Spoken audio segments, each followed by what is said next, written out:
मूक माटी का स्वाध्याय हम सभी कर रहे हैं। आचार्य श्री विद्यासागर जी द्वारा विरचित। नमो अरिहंताणं, नमो सिद्धाणं, नमो आयर्याणं, नमो उवज्जायाणं, नमो लोये सवसाहुणम्। पंच परमेष्ठी भगवान की जय। अगले 45 मिनट के लिए सभी प्रकार के पापों का त्याग करके सभी नववार नमोकार मंत्र पढ़ लीजिए।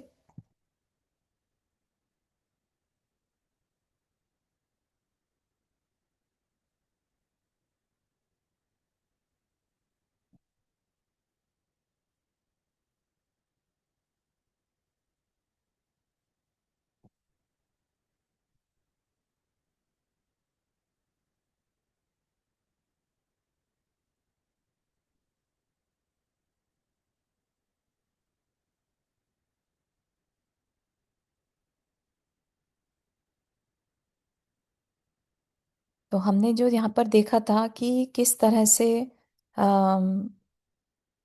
कलश तो अपना काम कर रहा है। कलश यानी माटी का कलश जो है वो सत्ता से जुड़ा है, यानी धरती माँ है, राइट।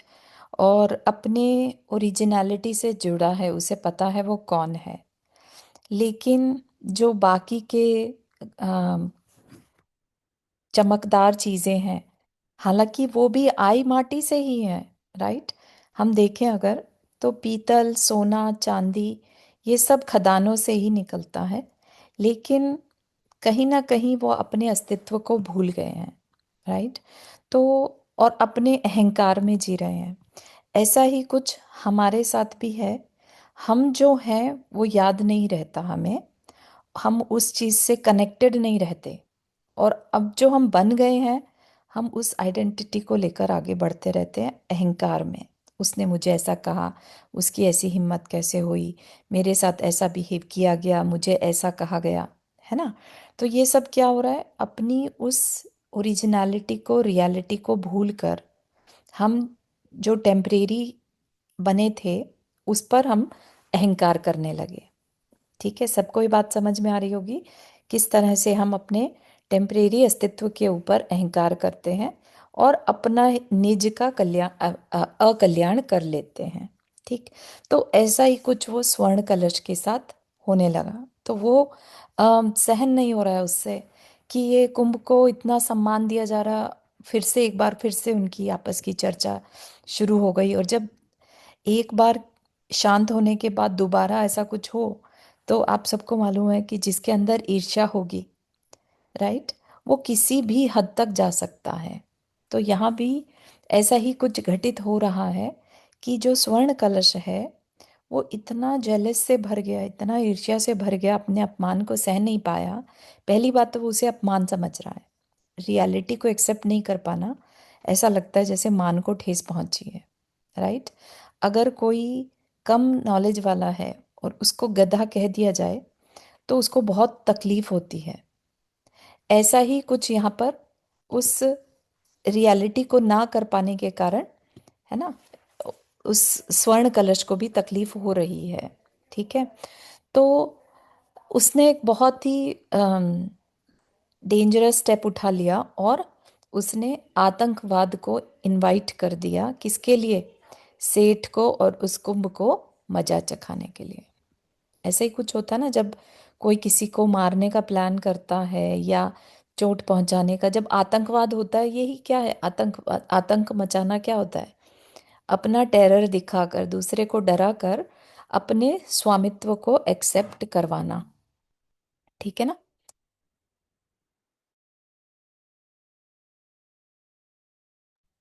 तो यहाँ पर क्या हुआ? स्वर्ण के कुंभ कलश थालियां, रजत के लोटे प्याले प्यालियां, जलीय दोषों के वारक ताम्र के घट गढ़ू हंडियां, बड़ी बड़ी परात भगोनियां, आदि आदि मौलिक बर्तनों को बेच बेच कर जघन्य सदोष बर्तनों को मोल ले रहे हैं धनी धीमान तक। आज बाजार में आदर के साथ बात बात पर इस्पात पर ही दृष्टि, सबका दृष्टिपात है। जेल में भी अपराधियों के हाथों और पदों में इस्पात की ही हथकड़ियां और बेड़ियां होती हैं। तो यहाँ पर क्या कहा, अभी जो चर्चा चल रही है वो ये है कि जो स्वर्ण कलश है वो ये कह रहा है कि आज सबकी सोच नीची होती जा रही है, कि भाई तुम, हाँ तुम ही नहीं हो, सभी की सोच घट रही है ना। आज क्या हो रहा है, सारी जो अच्छी अच्छी धातुएं थी, सारी जो अच्छी अच्छी धातुएं थी, उनकी तो रिक्वायरमेंट खत्म हो गई। जो मौलिक बर्तन थे, जो ओरिजिनलिटी थी, राइट, उनको बेच बेच कर, आई डोंट नो आप लोग ने ये वाली टाइम देखा है, देखा ही होगा, जब पीतल के कांसे के बर्तनों को बेच दिया जाता था। हाँ, किसके लिए? मैंने भी बेच दिया था। है ना। हाँ, जर्मन के तांबे के, कांसा के राइट। मैरिज के टाइम देते हैं ना, हाँ, तो वो मैंने भी सब बेच के स्टील के ला दिए थे। या एग्जैक्टली exactly, है ना। तो हमने भी वो नोटिस किया था, मेरी मम्मी ने भी वह सब किया था, मेरी नानी वगैरह को भी हमने देखा था, सारे बर्तन कन्वर्ट होकर स्टील के आगे, क्योंकि स्टील को मैनेज करना इजी था। ये सोचकर अरे कौन तो इस पे कलई कराएगा, कौन इसको रिपेयर कराएगा, ये सब भारी हैवी हैवी से हैं और डील में मुश्किल है ना। तो वैसा देखकर चेंज हो गए थे। तो कह रहे हैं कि जघन्य सदोष बर्तनों को मोल ले रहे हैं धनी धीमान तक। धीमान होते हैं बुद्धिमान, जो पढ़े लिखे लोग रहते हैं उनको धीमान कहते हैं। बाजार में आदर के साथ इस्पात को यूज किया जा रहा है। इस्पात मतलब स्टील, है ना। और वो सब हमने भी देखा है, राइट। आचार्य श्री इस चीज के खिलाफ थे, मतलब खिलाफ इन द सेंस कि जो अपना ओरिजिनलिटी थी, हम सब बहुत रिच कल्चर से बिलोंग करते थे, अच्छे बर्तनों में खाना खाना, राइट, अच्छे ही बर्तनों को रखना। और कह लीजिए कि अंग्रेज़ों का इफेक्ट कह लीजिए, जो भी है, उनकी चीज़ों को ज़्यादा प्रायोरिटी दे दी जाने लगी, राइट। कह रहे हैं कि जेल में भी अपराधियों के हाथों में इस्पात ही है। हथकड़ियाँ चाहे कहो चाहे बेड़ियाँ कहो, बेड़ियाँ मतलब जंजीरें, राइट। कहाँ तक कहें, और इधर युवा युवतियों के हाथों में भी इस्पात के ही कड़े मिलते हैं। क्या यही विज्ञान है? क्या यही विकास है? बस सोना सो गया अब, लोहा से लोहा लो, हा। मतलब कि आजकल जो अम, जो यूथ है, राइट, अभी अब उनके हाथों में भी देखोगे तो क्या ही पहनने दिखता है, स्टील के ही सब, ज्वेलरी भी उनकी स्टील की ही बनी हुई होती है, ठीक। तो क्या यही विज्ञान है? क्या यही नॉलेज है?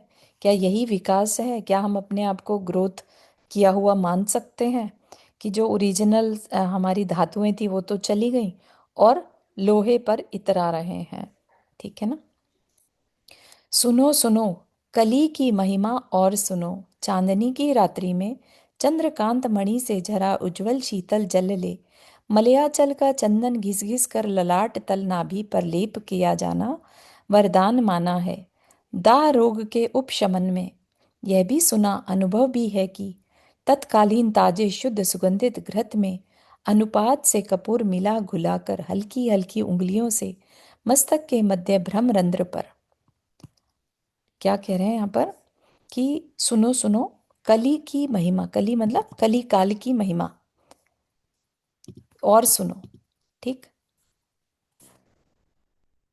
चंद्रकांत मणि, जो अम, चंद्रकांत मणि की झारी, बेसिकली उसकी झारी से चांदनी रात में, है ना, और उसका जल लेकर, उससे मलयाचल गिरी का जो चंदन होता है, बहुत बेस्ट चंदन जो माना जाता है, उसको घिसकर, मतलब कहना क्या चाह रहे हैं बेसिकली, जो चीज़ें बेस्ट हैं उनको यूज करने से, उसको घिस घिस कर ललाट तल नाभि पर, माथे पर और नाभि पर लेप करने से क्या होगा, दाह रोग का उपशमन हो जाता है।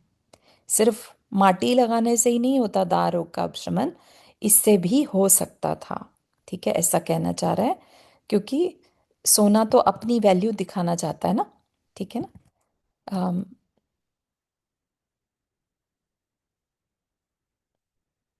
सुगंधित उसी में ही, चंदन में क्या मिलाना, शुद्ध सुगंधित घृत अनुपात से कपूर मिलाकर, घी में कपूर मिलाकर हल्का हल्का उंगलियों से ब्रह्मरंध्र पर, कहाँ पर? सिर के बीचों बीच जो स्थान होता है ना अपना, जब बच्चा बॉर्न होता है तो उसका एक सिर में बहुत ही सॉफ्ट सा एरिया रहता है ना, दैट इज ब्रह्मरंध्र। ठीक है, तो वो ब्रह्मरंध्र पर मसाज करना।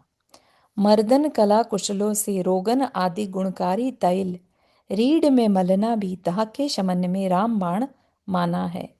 बुद्ध सम्मत इन उचित उपचारों को उपेक्षित कर माटी करदम का लेप करना बुद्धि की अल्पता है ही, है ना।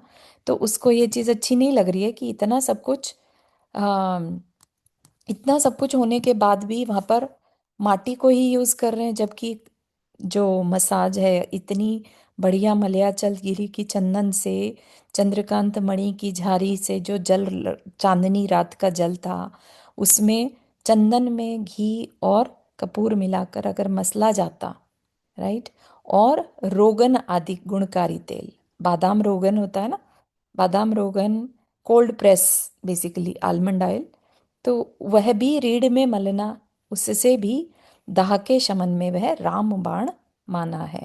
ठीक है, तो कि इतना सब जानकार लोगों के, बुद्ध सम्मत मतलब बुद्धिजीवी या जानकार एक्सपीरियंस्ड लोग के बताए हुए उपचारों को उपेक्षित कर कर माटी करदम का लेप करना बुद्धि की अल्पता है ही। ठीक है, तो ये स्वर्ण ने अपना एक पॉइंट प्रस्तुत किया। तो अभी और कह रहा है, भोजन पान के विषय में भी ऐसा ही कुछ घट रहा है। स्वादिष्ट बलवर्धक दुग्ध का सेवन, ओज तोज विधायक घृत का भोजन, अकाल मरण वारक सात्विक शांत भाव सृजक दधी निर्मित पकवान आदि बहुविध व्यंजन अपेक्षित हुए हैं, उसी का परिणाम है कि दाह रोग का प्रचलन हुआ है, जिससे सेठ जी भी घिर गए हैं। और सत्व शून्य ज्वार की दलिया के साथ सार मुक्त छाछ का सेवन दरिद्रता को निमंत्रण करना है, देना है ना। याद होगा, जो उनको क्या जो माटी का कलश है उसने क्या कहा था कि इनको ज्वार के दलिया के साथ छाछ दो, मतलब जितना हल्का रख सकते हो उतना रखो, है ना। और उसको सुनने के बाद, वैसा करने के बाद सेठ बेटर भला ही हो गया, लेकिन वो उसको एक्सेप्ट नहीं कर पा रहा है, राइट। तो वो कह रहा है कि भाई स्वादिष्ट बलवर्धक दूध, दूध से बेटर और क्या हो सकता है, ठीक। और ओज तेज विदायक घृत का भोजन, दूध, घी, राइट, और दही निर्मित पकवान, दही से निर्मित पकवान मतलब स्वादिष्ट व्यंजन जो है वो अकाल मरण को दूर करने वाले हैं, मतलब कि उसको पुष्टता, अंदर से हमें पुष्ट बनाते हैं। ठीक है, तो ऐसा उसका कहना था। ठीक, और अगर ऐसा कुछ ले रहे हैं ज्वार का दलिया और साथ में छाछ, तो यह एक तरह से गरीबी को बेसिकली आमंत्रण देना है, दाह रोग का निमंत्रण देना है।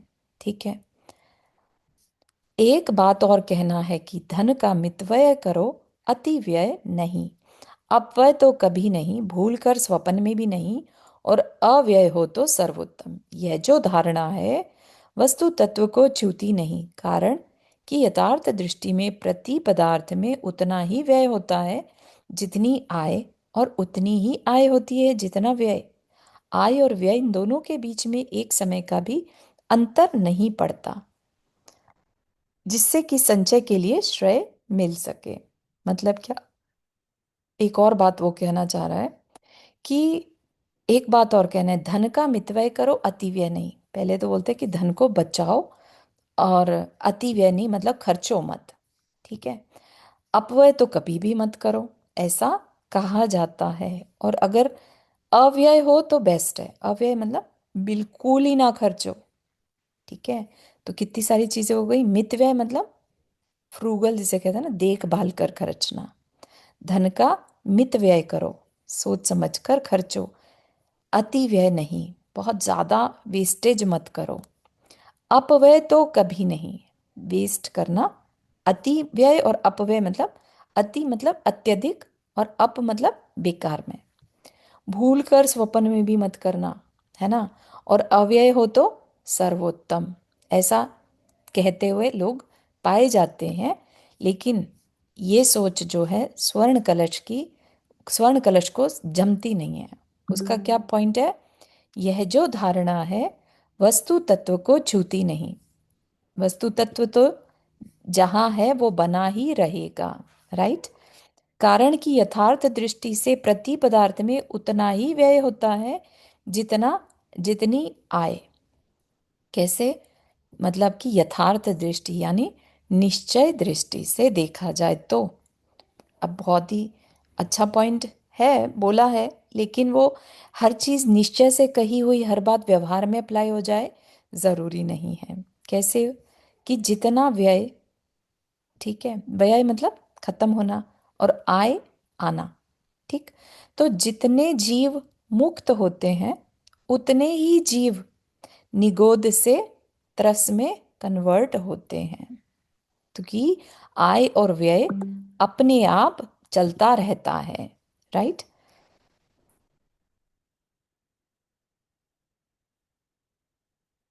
तो यहाँ पर उसलिए कहा कि भाई जब ऐसा प्रकृति का नियम है, कोई आय और व्यय का सिस्टम ही नहीं है, अगर व्यय हुआ है तो आय कहीं ना कहीं से होगी, ठीक है ना।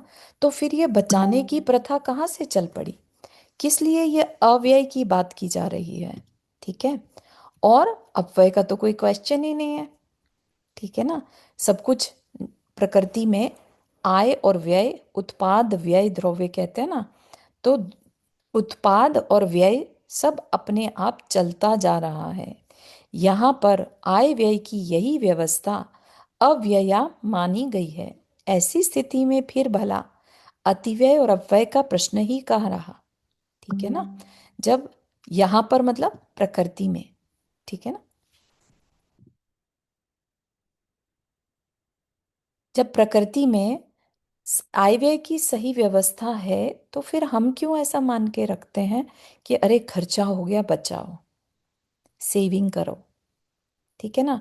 अब इस बात को आप मानकर और ऐसा करने मत लगना, स्वर्ण कलश की सोच है ये, ठीक है ना। तो उसने ऐसा रखा सामने, अतिव्यय और अपव्यय की प्रश्न ही कहाँ। क्यों कह रहे हो कि धन को ज्यादा मत खर्चो, धन को वेस्ट मत करो, है ना। क्या हमारे पुरुषार्थ से वस्तु तत्व में परिवर्तन आ सकता है? नहीं, नहीं।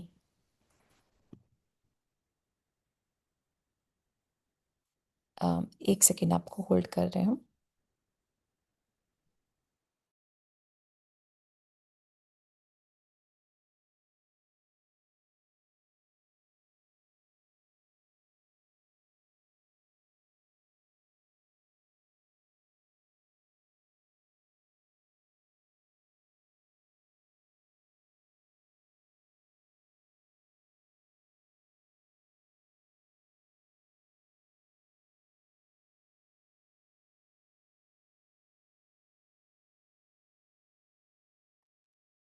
हम्म।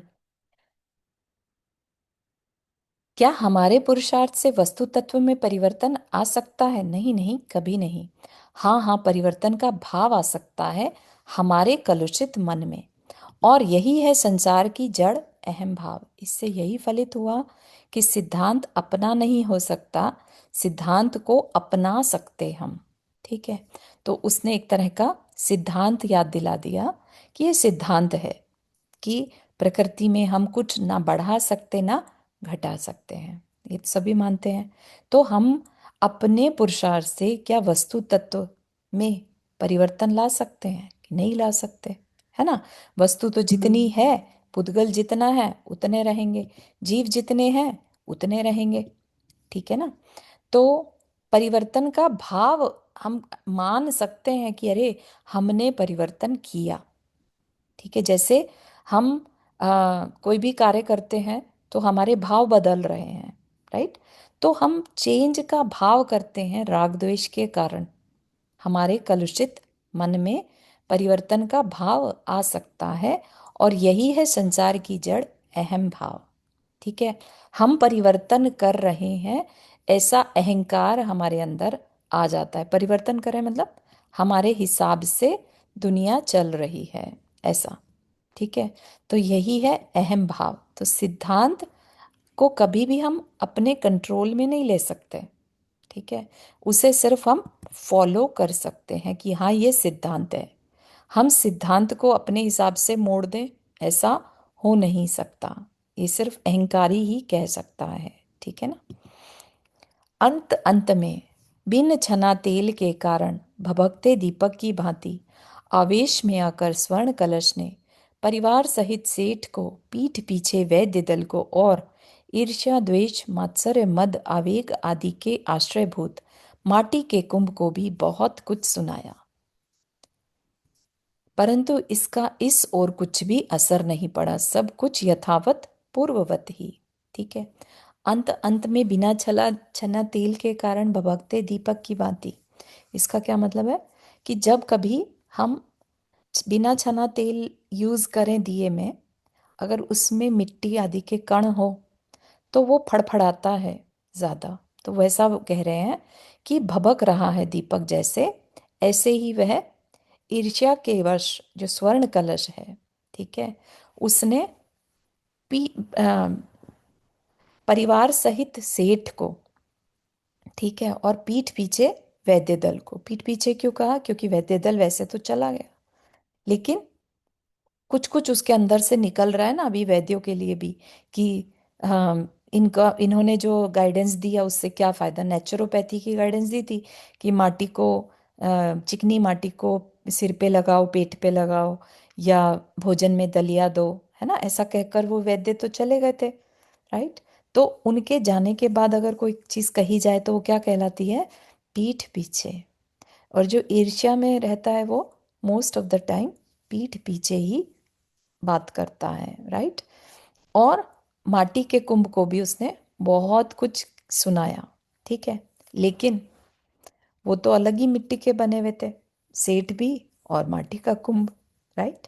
सबने सब कुछ सुन लिया, जितना बोलता गया वह कलश, किसी ने भी उस पर क्वेश्चन नहीं किया। राइट। शांत बना रहा, जो सब कुछ था यथावत पूर्ववत ही। वैसे क्रोध की क्षमता है कितनी, क्षमा के सामने कब तक टिकेगा वह। जिसे सर्प काटता है वह मर भी सकता है और नहीं भी, उसे जहर चढ़ भी सकता है और नहीं भी, किंतु काटने के बाद सर्प वह मूर्छित अवश्य होता है। बस यही दशा स्वर्ण कलश की हुई।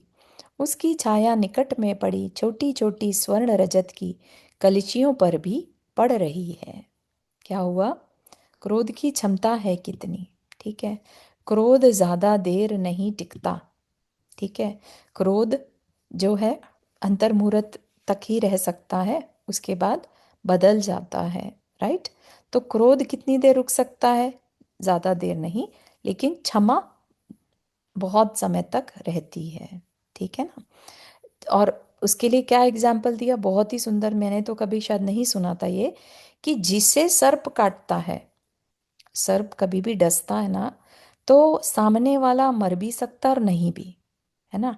टाइमली अगर उसका जहर उतार दिया जाए, ठीक है ना, तो वो पर्सन तो बच जाएगा, लेकिन काटने के बाद सर्प मूर्छित हो जाता है। ऐसा किसी ने सुना हुआ था क्या पहले? आई डोंट नो, मतलब। जी सुना है मैंने। अच्छा। अच्छा। मेरे लिए कुछ नया था, तो डेफिनेटली इट्स हेल्पफुल। हाँ हाँ वो चलो जी। मूर्छित हो जाता है। अच्छा। अगर नमक बिगर खाना खाते हैं तो नहीं होता है, अपन नमक खाते हैं तो। अच्छा। ऐसा सुना है मैंने। हाँ हाँ हाँ। Okay okay. That's interesting. तो एनीवेज यहाँ पर, एक मिनट, ये जरा थोड़ा सा और बताइए कि जिस दिन अगर सपोज एक दिन नमक नहीं खाते हैं और उस दिन अगर कोई सांप आपको काटे तो नहीं नहीं नहीं, एक दिन नहीं, हमेशा के लिए। अच्छा। जिसका नमक का त्याग रहता है ना, उसको अगर सांप काटे तो सांप को कुछ नुकसान नहीं होता है। ओ अच्छा अच्छा अच्छा। और हाँ, नुकसान ये कि हमको नहीं नुकसान होता है, किसको नुकसान नहीं होता जहर का असर नहीं होता ना, है। हाँ इसलिए जो नमक नहीं अपने को खाता। नुकसान नहीं होता है ना, ऐसा हुआ ना। हम्म। उसने बोला कि हम्म। सांप को नुकसान नहीं होता है, इसलिए मैं पूछा कि हाँ, सांप को नहीं, हमको ऐसा नुकसान। सुना था कि अगर नमक नहीं खाते तो जहर का असर नहीं होता।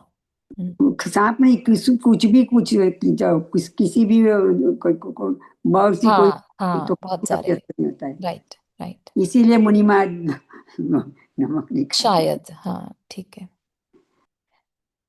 तो क्या हुआ यहाँ पर भी? वैसे ही मूर्छित सर्प जो दूसरे को डसे, राइट, वो दूसरे को नुकसान पहुंचाना चाहता है, तो वो खुद पे पहले नुकसान हो जाता है। राइट, वही चीज उस स्वर्ण कलशी की हो रही है। लेकिन उसमें क्या नुकसान हुआ उसको? छोटी छोटी जो सोने चांदी की कलशियां थी, उन पर असर पड़ने लगा, उनमें कुछ चेंज दिखने लगा उसे। ठीक है, छाया पड़ने से डिफरेंस आता है। राइट, तो यहाँ पर यही चीज कहना चाह रहे हैं कि कुछ तो हुआ। क्या हुआ? तो वहां पर बता रहे हैं, छोटी छोटी स्वर्ण रजत की कलशियों पर छाया पड़ी, यानी उनका रंग बदलने लगा।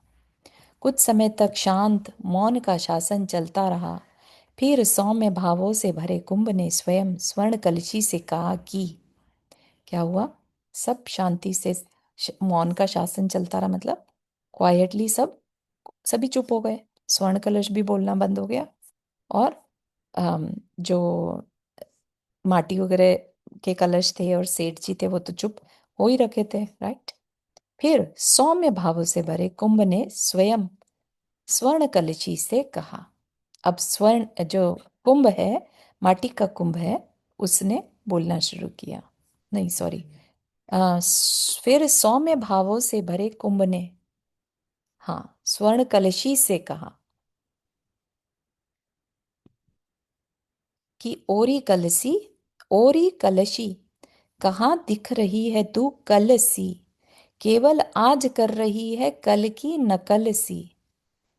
तू रही न कलशी कल सी, कल कमनीयता कहाँ है वह तेरे गालों पर, लगता है अधरों की वह मधुरिम सुधा, कहीं गई है निकल सी। अकल के अभाव में पड़ी है काया अकेली, कला विहीन विकल सी, छोटी सी ले शकल सी, ओरी कलसी, कहाँ दिख रही है तू कलसी। ठीक है, हाँ। तो जो कुंभ है ना, वह कुंभ मतलब यहाँ पर मिट्टी के घड़े को कह रहे हैं। ठीक है, तो उसने क्या कहा? सौम्य भाव से भरकर कहा कि तू कल जैसी सुंदर कमनीयता वाली नहीं दिख रही है। तेरे ऊपर ना तो वह मधुर मुस्कान, मधुरिम सुधा, मधुर मुस्कान नहीं दिख रही है। तेरे गालों पर कमनीयता नहीं दिख रही है। कहाँ गई? लगता है तेरी बुद्धि सही काम नहीं कर रही है। अकल के अभाव में पड़ी है काया अकेली। क्या? तू अकेली रह गई है।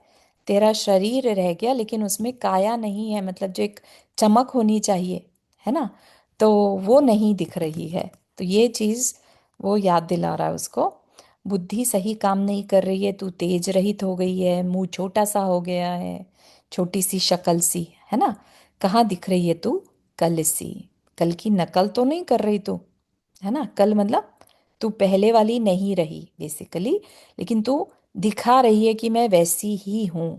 ठीक है, तो इस पर व्यंगात्मक भाषा कुंभ के मुख से सुन, अपने को उपहास का पात्र मूल्यहीन उपेक्षित देख, बदले के भाव से भरा भीतर से जलता घुटता स्वर्ण कलश, है ना।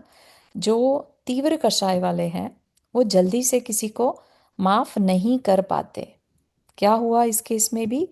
उसने इस चीज को क्या ले लिया अपना, कि भाई मेरा मजाक बनाया है। ठीक है, उसने इसको अपना मजाक के रूप में ले लिया कि भाई जो कलश है, स्वर्ण कलश है, एक तरह से उसका भी उपहास हो गया, क्योंकि वो जो कलशियां थी, राइट, वो भी स्वर्ण की और चांदी की थी। अगर उनका उपहास है तो इस स्वर्ण कलश का भी उपहास है, इनडायरेक्ट। राइट, तो उसको अच्छा नहीं लगा, वो और ज्यादा भीतर से जलने घुटने लगा। ठीक है, तो उसको अपने आप को मूल्यहीन उपेक्षित मानता हुआ। ठीक, लो, परिवार सहित सेठ को समाप्त करने का षड्यंत्र, दिन और समय निश्चित होता है आतंकवाद को आमंत्रित करने का। ठीक है। तो जैसे बताया था कि जो कलश है, स्वर्ण कलश है, क्योंकि उससे सहन नहीं हो रहा है। ऐसा ही कुछ होता है ना कि आतंकवाद कभी भी अच्छे के लिए नहीं होता, अपनी कषायों की पूर्ति के लिए किया जाता है। आप जो जम्मू कश्मीर की भी बात लें, ये जिस समय लिखा गया था मूक माटी काव्य, उस समय पंजाब में आतंकवाद बहुत जोरों पर था। पता नहीं आप लोग को मालूम होगा कि नहीं, है ना। आई थिंक तब इंदिरा गांधी जी को मार दिया गया था, 1984 की बात है ये, राइट। ये उस समय में लिखा गया था। तो इसलिए उसको वो टच करना चाह रहे हैं कि ये आतंकवाद आखिर होता क्या है, कैसे पैदा होता है ना। तो उसको भी यहाँ पर ऐड किया गया है, क्योंकि समाज समय के साथ प्रभावित होती ही है लेखनी। हमेशा कभी भी, जितने भी शास्त्र हम कभी भी पढ़ते हैं, इसलिए उनका टाइम फ्रेम जानना ज़रूरी होता है, ताकि उस समय की ज्वलंत जो समय है, राइट। जैसे किसी टाइम पर हिंदुओं द्वारा जैनों पर अत्याचार किए जा रहे थे, या जैन मुनियों को बिल्कुल ख़त्म कर दिया गया था, लाइक दिगंबर मुनि तो ज़ीरो पे आ गए थे। तो वो किस कारण से हो रहा था, और उस समय आचार्यों ने जो कुछ भी लिखा, कई बार वो समय के द्वारा प्रभावित भी होता है। तो हर चीज का ध्यान में रखकर फिर समझना चाहिए कि ये लेखक जो लिखने वाले हैं, उनका where they are coming from. ठीक है ना। अगर आज की डेट में कोई लिखेगा, कोई भी आचार्य, बड़े आचार्य अगर लेट से कोई है, और वो आज की डेट में लिखेंगे, तो कहीं ना कहीं आज के समय का इफेक्ट उनकी लेखनी में, बोलने में आएगा, क्योंकि उनका मन क्या करता है कि आज जो सुनने वाले हैं, उनकी जो प्रॉब्लम्स हैं, मैं उनको सुलझाऊं। ठीक है ना। तो इस तरह से परिवार सहित सेठ को समाप्त करने का षड्यंत्र, सिर्फ दुख पहुंचाने का नहीं, सीधा खत्म ही कर देने का। और उसने निश्चित कर लिया दिन, किस दिन, आतंकवाद, या वो लोग आएंगे सेठ पर हमला करने। ठीक है। यह बात निश्चित है कि मान को ठेस पहुंचने से आतंकवाद का अवतार होता है। अति पोषण या अति शोषण का भी यही परिणाम होता है। तब जीवन का लक्ष्य बनता है शोध नहीं, बदले का भाव प्रतिशोध, जो कि महा अज्ञानता है, दूरदर्शिता का अभाव है। अभाव पर के लिए ही नहीं, अपने लिए भी घातक। ठीक है। तो बहुत ही इम्पोर्टेंट चीज़ को यहाँ पर लाया जा रहा है कि हम देखें आतंकवाद सिर्फ, हम क्या सोचते हैं, जो हाथों में तलवारें लेकर और किसी पर गन से अटैक कर देना ही क्या आतंकवाद है? ऐसा नहीं है, है ना। इवन आपके अपने घर में चार लोग आपसे डरते हैं, दैट इज ऑल्सो आतंकवाद। ठीक है। आप क्यों आतंकवाद कर रहे हैं? क्योंकि कहीं ना कहीं आपके मान को ठेस पहुंच जाती है। अरे मेरी बात को माना नहीं, इसकी ये मजाल, इसकी ये हिम्मत। और ज्यादा तुम आवाज को रेज करके कई बार अपने गुस्से को दर्शाया जाता है, राइट। तो ये भी आतंकवाद है। कहा अति पोषण, यानी बहुत ज्यादा पैम्परिंग किसी की हो जाए, राइट, और फिर कल को उसको ना पूछो, तो उससे सहन नहीं होगा, उसके मन को ठेस पहुंचेगी और आतंकवाद का अवतार होगा। ठीक है ना। आपने कभी नोटिस किया हो, जिन बच्चों को अटेंशन कम मिलती है, उनके अंदर भी ये जो डिप्राइवनेस के भाव होते हैं, है ना, अति शोषण, उनको बहुत ज़्यादा मिसयूज किया जाता है। तो उनके उनके अंदर भी इस तरह के भाव बहुत ज़्यादा आ जाते हैं, क्योंकि उनके अंदर इतनी एक कमी कचोटती है कि उनको उसका बदला लेना होता है। ठीक है ना। किसी के साथ बचपन में बुरा होता है, तो वह बड़ा होकर फिर मोस्ट ऑफ द टाइम आतंकवादी टाइप का बन जाता है। देखा होगा ना। तो कह रहे हैं कि अब जिसके जिसके साथ बुरा व्यवहार हो गया, अब उसके जीवन का लक्ष्य शोध नहीं रहता। शोध नहीं मतलब कुछ नया, कुछ रचनात्मक करूं, कुछ क्रिएटिव करूं। ठीक है ना। तो उसका अंदर किसके भाव आ जाते हैं? प्रतिशोध के, रिवेंज के। ठीक है ना? तो क्या ये अच्छा है? तो आतंकवाद कहीं से भी अच्छा नहीं है, क्योंकि उसका जो सोर्स है वही किसी न किसी कमी को दर्शा रहा है। ठीक है ना? तो वो दूसरे को तकलीफ देना चाहता है, जिसे कहते हैं ना, हर्ट पीपल हर्ट पीपल।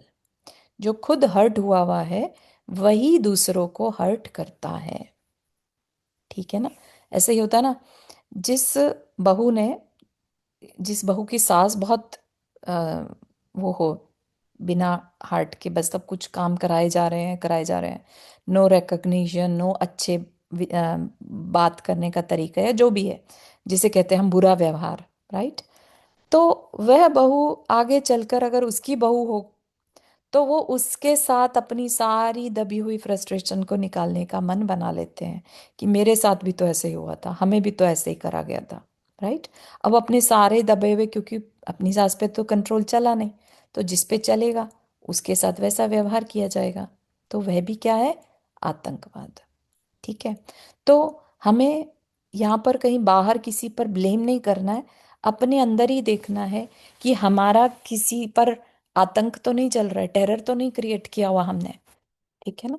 तो ये चीज भी अपने को ही ऊपर उठाने में कारगर हो सकती है। ठीक। महा अज्ञानता है, दूरदर्शिता का अभाव है। दूरदर्शिता मतलब लॉन्ग टर्म में अपना ही नुकसान करना है, क्योंकि अहंकार के हर्ट होने पर अगर कुछ भी काम किया जाएगा तो वह अहंकार से ही भरा है, उसमें कहीं क्षमा नहीं है। ठीक है ना? अगर उसकी जगह पर हम अपने विपाक विजय कर लें कि अरे मेरे ही कर्म का फल है, ठीक है ना, और हम शांत हो जाएं बजाय इसके कि हम रिवेंज लेने की सोच लें। ठीक है ना? तो अपने साधु, अपने श्रमण संस्कृति जो है वह तो यही कहती है कि समता धारण करो। ठीक है ना? हाँ, वो अलग बात है कि व्यवहार में कह दे अरे ऐसे कैसे समता धारण, ऐसे कैसे हम बदला ना लें। ठीक है ना?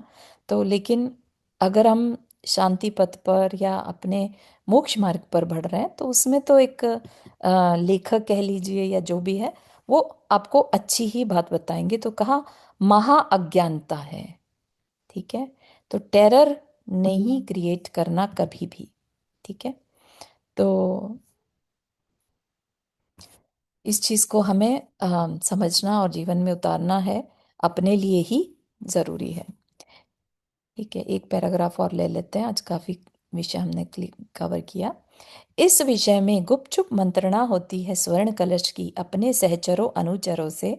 इस असभ्यता की गंध नहीं आती परिवार के किसी सदस्य को। सभ्यों की नासिका वह भूखी रह सकती है, पर भूलकर स्वप्न में भी दुर्गंध की ओर जाती नहीं। गंध सेवी होने मात्र से भ्रमर और मक्षिका एक नहीं हो सकते। सुरभि से भरे फूलों को छोड़ मल मूत्र श्लेष्म मांस आदि आदि पदार्थों पर भ्रमर कभी बैठता नहीं। जहां पर मक्षिका फंसकर मर जाती है मतिमंदा। मतिमंदा मतलब कम बुद्धि वाली। ठीक है?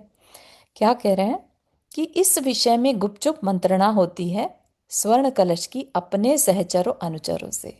ठीक है? कोई भी अकेला आतंकवाद को रिजल्ट नहीं दे सकता, उसको फॉलोअर्स चाहिए ही रहते हैं, है ना? ऐसा ही जो हम देखते हैं आतंकवाद में, ऐसे लोगों को अपने कंट्रोल में लिया जाता है जो ज़रूरतमंद हैं, राइट? उनको पैसा देकर कि हम तुम्हारी मदद करेंगे, तुम हमारा काम करो, राइट? इस तरह से। तो इस विषय में गुपचुप जो स्वर्ण कलश है उसने चुपचाप मंत्रणा करी, और इस बात की खबर परिवारजनों को नहीं लग पाई या नहीं लगने दी। ठीक है? और क्या कहना चाह रहे हैं यहाँ पर, सभ्यों की नासिका वह भूखी रह सकती है, पर भूल कर स्वप्न में भी दुर्गंध की ओर जाती नहीं।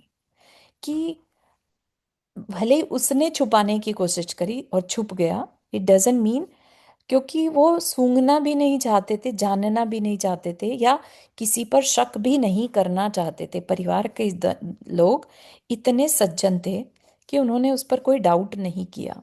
ठीक है? तो कह रहे हैं कि सभ्यों की नासिका, नासिका अम, अम, क्या है, नासिका क्या करती है, सूंघती है, राइट। तो यहाँ पर कह रहे हैं सभ्य या सज्जन जनों की नासिका भूखी रह सकती है। भूखी मतलब बिना सूंघे रह सकती है, लेकिन कभी दुर्गंध की ओर नहीं जाएगी। किनकी नासिका? सभ्यों की नासिका। ठीक है ना। तो यहाँ पर एक नेचर का एग्जाम्पल लिया। कभी हमने नोटिस किया क्या, भंवरा और जो मक्खी है दोनों ही सुगंध मतलब गंध के पीछे भागते हैं, लेकिन दोनों के गंध में कितना डिफरेंस है। भंवरा भागता है फूलों की मधुर गंध के ऊपर, राइट, और मक्खी गंदगी के ऊपर, राइट। तो भौरा कभी भी फूलों की गंध छोड़कर गंदे पदार्थों पर नहीं बैठता। ऐसे ही सज्जन पुरुषों की नासिका कुछ बुरा हो भी रहा हो तो उस तरफ देखने का मन नहीं बनाती। ठीक है ना।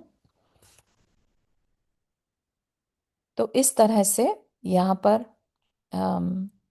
बात बताई गई हमें कि हमें भी अपने आप को दुर्गंध की ओर नहीं लेकर जाना।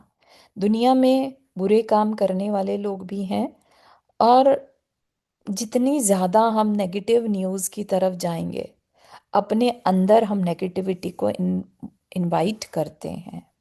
आज का समय सब बोल देते हैं कि ये तो बहुत ही नॉर्मल है। ठीक है ना। हर तरफ, सब तरफ नेगेटिव न्यूज़ ही आती हैं, राइट। और मीडिया उसे और उछालता है क्योंकि उन्हें तो व्यूज़ मिल रहे हैं। लेकिन हमारा काम क्या है, उन नेगेटिव न्यूज़ से बचा जाए। पहले के समय में लोग अपने इस तरह के न्यूज़पेपर वगैरह नहीं होते थे। आज के समझिए कि 1000 साल पहले कोई न्यूज़पेपर का मतलब नहीं रहता था। लोग अपने अपने कामों में व्यस्त हैं, अपनी अपनी क्रियाएं करी। कुछ अनाउंसमेंट होनी है तो ढिंडोरा पिटता है, लाइक कोई अनाउंसमेंट वाले लोग आते हैं, मुनादी करवा दी गई है, राइट। उससे पता चला कि अच्छा ये कोई सरकारी नियम लागू हुआ है, दैट्स इट। उसके अलावा कोई एज सच मीडिया का पर्पस नहीं रहता था। एक दूसरे के बारे में, एक दूसरे के घरों में झांकने का कोई इंटरेस्ट नहीं रहता था। लेकिन आज का समय वही चीज़ हमारे लिए डेंजरस हो रहा है। ठीक है ना। तो उस चीज़ से अपने को बचाना चाहिए, क्योंकि हम क्या हैं, सभ्य हैं, राइट। तो वो चीज़ भी यहाँ पर सीखने को मिलती है हमें। आज के लिए इतना ही रखते हैं। यहाँ पर किसी को कुछ शेयर करना है या नहीं समझ में आए तो पूछ सकते हैं।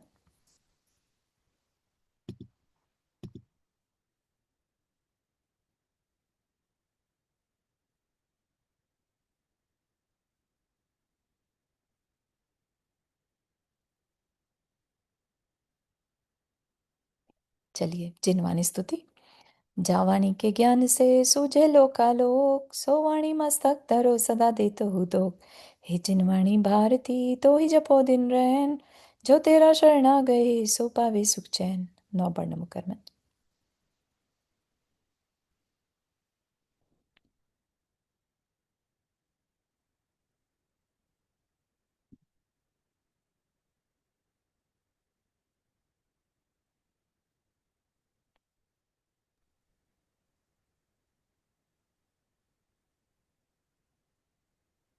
सभी को जय जिनेन्द्र। जय जिनेन्द्र। जय जय जन। जय जय जय जय जय जिनेन्द्र जय सभी को। जय जिनेन्द्र।